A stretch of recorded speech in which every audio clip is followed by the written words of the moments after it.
رو می‌ریم با موضوع دیگر. روز سه‌شنبه در شهر بروسل تاجیکستان و اتحادیه اروپا همکاری‌های خود را بررسی کردند.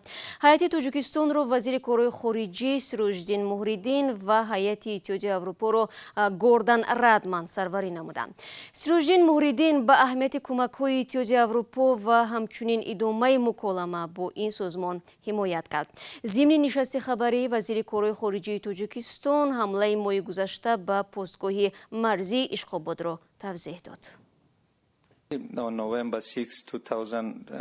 6 نوامبر سال 2019 گروه مسلح عبارت از 20 نفر به پاسگاه اشخاباد قسم حربی سلطان آباد حمله کرد. آنها 5 اتومات کلاشنیکوف را غصب نمودند. در نتیجه عملیات نیروهای ویژه این گروه به ضرر گردانیده شد. 5 نفر بازداشت گردید. آنها در حبسند. ساختارهای حفظ قانون هم خسارات جانی دیدند. متاسفانه تروریستان کودکان و زنان را برای انجام این حمله استفاده کردند. به شبهه ما تمام تلاش را کردیم که کودکان را نجات دهیم، اما در میان مردم کشته شده شماری از کودکان و زنان بودند. آنها به ما انتخاب دیگر نگذاشتند.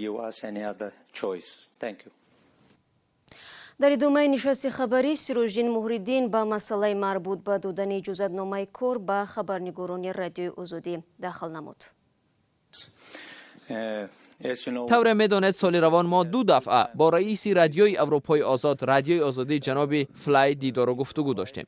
وزارت کارهای خارجه تاجیکستان اکریدیتاسیون 7 روزنامه‌نگار و کارمند فنی بخش تاجیکی رادیوی آزادی را تمدید کرد. چرا تمدید وقت میگیرد؟ زیرا هر کشور قانونهای خود را دارد.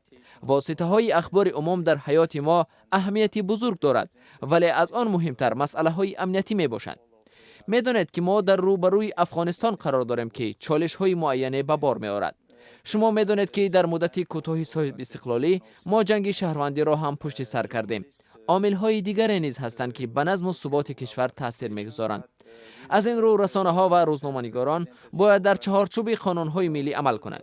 از اینجاست که ما در مورد کاری بعضی از روزنامه‌نگاران سوال‌ها داریم، ولی ما این مسئله ها را با نمایندگان رادیوی اروپای آزاد رادیوی آزادی بحث کردیم و همکاری ما مثبت است. ما بهترین تلاش خود را برای تمدید همکاری ها با این رادیو خواهیم کرد.